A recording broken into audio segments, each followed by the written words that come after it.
Hey, Rose here with another online dating tip for you. Okay, so today we are talking about how to spot a scammer on a dating app.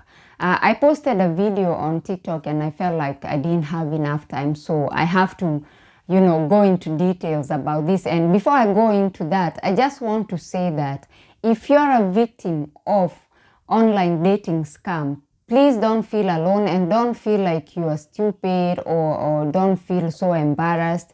And actually, you shouldn't be quiet about it because sharing your story could actually help someone out there. And I also want you to know that it's not that because you're stupid. It's not that. It's just that you're dealing with a group of people who are so sophisticated, people who are so, they have refined their craft, okay? They have actually refined the art of scamming people online, okay? These are people who are, digital marketers, people who know how to deal with internet, people who know how to fake anything online, people who actually know how to play with other people's emotions and how to sweet talk you, how to make you believe everything he says or she says. So please don't feel like like you're so stupid just because you were scammed online. Okay, you're just a victim who could not you could not be able to overcome these people because you're actually dealing with a lot of people. It's not just one person. Actually, it's a group of people. It's people who have laid down the plan on how they are going to do things and how they are going to go about things. So I'm sorry if you have gone through this, and please don't feel so alone and so low. Just know that these things happen, and be careful on these dating sites. Okay, so let's get into it.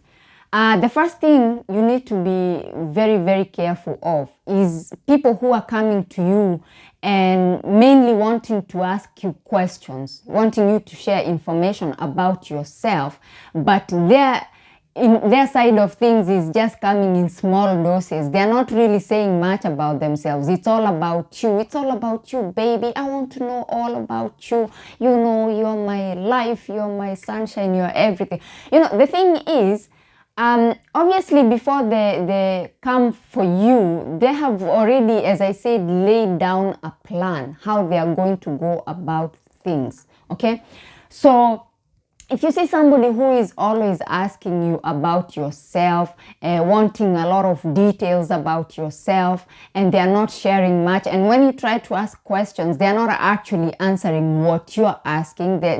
Like the conversation doesn't even flow anyway. They just send you, a bunch of just words put together, a poem that has been taken somewhere online and it's just copy pasted. They send you long messages that you have to read for a long time. Be very careful about those kinds of people. Another thing, and this is very common actually, it's they're always claiming to be widows or widowers, people who have lost their spouses in most cases in tragic circumstances. It could be a very painful cancer, it could be a horrible accident, and now maybe they have children. Usually they have two children for some reason.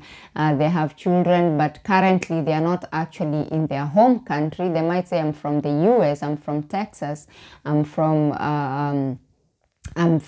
somewhere in California, but right now I am working overseas. I'm in the military. And actually, if you look at the way they speak about, when they speak about their job, if you pay attention, the things they say don't even make sense because they won't even speak like military people. Even though I don't know much about military, I only know military from movies, but I can see when I see people sharing these stories, I can see like I was forwarded screenshots and I could read and I was like, okay, I'm not a member of military, but even I can see this guy is not a member of military. The way they describe their job, like, it doesn't even make sense. Okay, they could be working in an oil rig somewhere in the middle of nowhere, and they do this because they want to set things up that they are the only ones who can contact you. Okay, you can never contact them.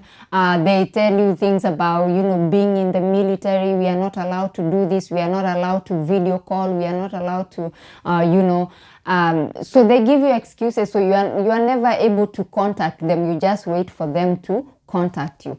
And in some cases, things happen and then they get kidnapped, and you know, they need you to help them out so they can come home to you, baby. And actually, and especially these ones who are working in oil rigs somewhere, or they are big business people and they are out, you know, for business outside the country for business, they might even do something like granting you access to their bank account. This is how sophisticated these people are. And you'll get into that bank account online, remotely of course, and you will see that they have a lot of money. So they'll say, you know, my accounts have been frozen, I cannot access my money, but as soon as I get back to the US, I am going to refund you the money. But currently, I urgently need $10,000, you know, to pay these bad guys so I can get back home. And as you can see, I got the money and I'm going to refund you. So these are, you know, these are things that you have to be very careful of. You know, even if somebody grants you their access to their bank account, first of all, when you're actually accessing their bank account, they could actually send you, because obviously they are going to send you links, and you have to be very careful with links. When you click the link, they could even access your computer and access your bank details. So be very careful about this. Another thing is, you know, I don't know why, but, and I experienced this also, because obviously when I was online dating, sometimes they don't even check my profile to see I'm actually an African. I guess they just send a bunch of messages to different people and just see who will, you know, who they can hook. So anywho, I noticed that they're always asking you if you have eaten. I don't know what this is about, but they're like, hi baby, good morning, you know, or good afternoon, have you eaten? Now, this brings me to another point. Somebody might claim they're in the US or they are somewhere, you know, like if you look at the time, it doesn't match what they're saying, because sometimes they will tell you good morning and then you're like, okay, but you said you're here, but if you're here, it's not morning, you see? So you need to pay attention to these things. And also another thing is, and this is very, very, very, actually this is this is what will tell you that you're dealing with a scammer. They are going to ask you for gift cards. Gift cards, they I don't know, you know, I think this is the way for them to actually get money from you without it being able to be traced. Okay, so gift cards, eBay, Amazon, Google Play, Steam cards, all manner of gift cards. So be very careful about gift cards. And also, you have to be careful about, you know, people who are just asking for your personal information, because sometimes it's not even about money. It's about getting as much personal information from you as they can, so they can use that maybe to open an account and be able to maybe transfer money. Because you have people who are asking for your ID number, they're asking for your home address, email address, phone number, everything. They're asking for details that a bank would ask, or immigration or something.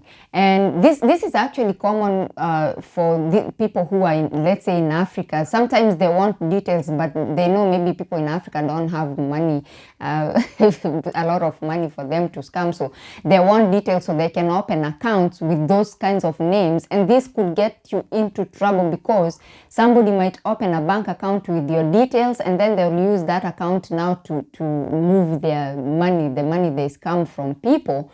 And without you knowing it, you might end up in trouble, and the police might come looking, you know, for you. One thing I want to say, and especially for our African ladies, my Kenyan ladies, you need to know that there is no one person who can actually process a visa for you, because this is how they get you.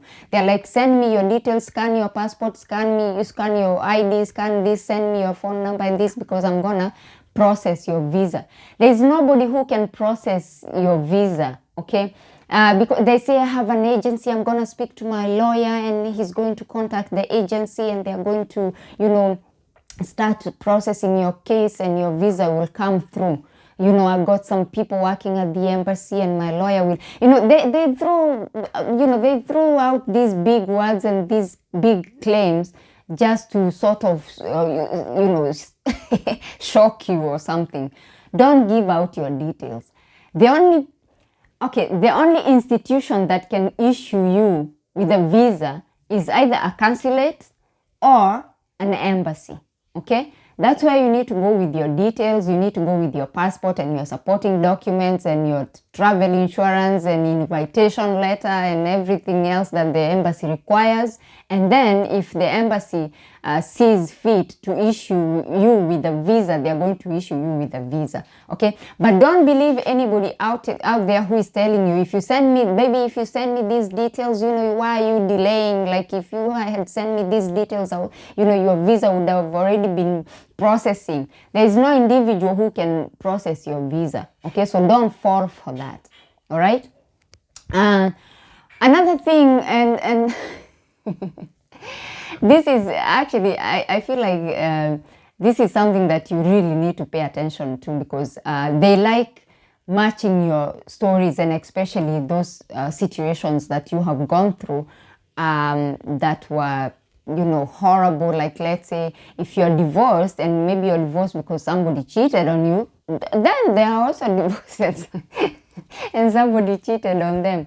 So these are things you need to pay attention to. And I have actually written a blog and I have shared a lot of things, when you're writing an article, obviously you share more than I can share on this video.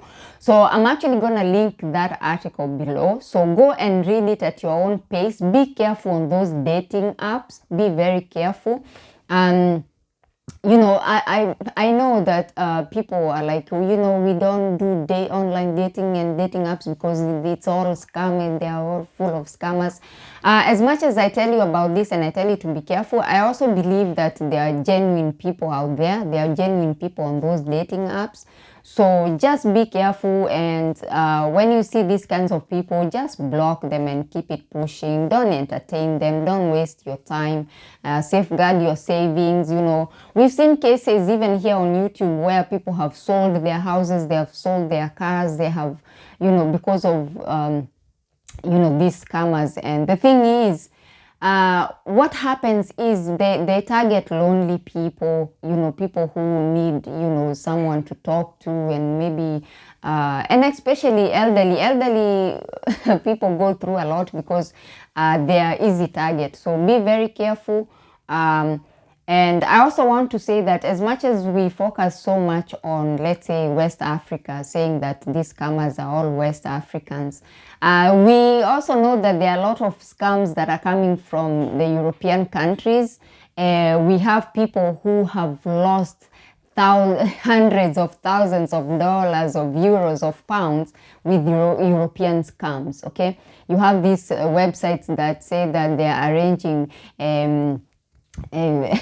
romance tours where you go and meet the person you've been talking to online, and you have to pay a translator because apparently the person does not speak English. Look guys, even if she speaks English, she's not gonna speak English because that's how she makes her money. By once you pay the fee for the translator, she's gonna get her cut. And what these people do, actually, they just gather beautiful women. Some of them are married with family, with children, actually.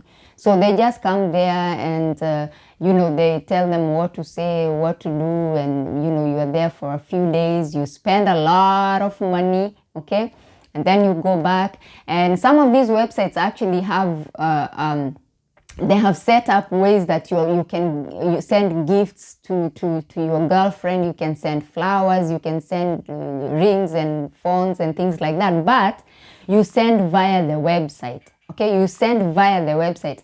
So what happens is they go and take pictures of roses, somewhere, and then they say, oh, and she received roses and she received the diamond ring and things like that. She gets her cut. and then she goes home to her husband and her children, and you are there sleeping, smiling, thinking you have sent roses and diamonds and iPhones to somebody. So these scams are everywhere. They're in Europe, they're in West Africa, they're in Asia, they're everywhere. So be careful. Just because you're talking to a European woman, don't think that you're not being scammed. All right. So guys, thank you so much for your time. Please subscribe to my YouTube channel. If you find this video helpful, hey, come on, give me a like. All right. If you're not following me on TikTok, please do so. Please visit my blog. As I said, I'm gonna link the article below. Go and read at your own pace. And hey, be safe out there. Be careful. Don't lose your money. Don't lose your house and your car and everything you have worked hard for. So be careful. Again, this is Rose, and I shall see you on my next one. Bye-bye.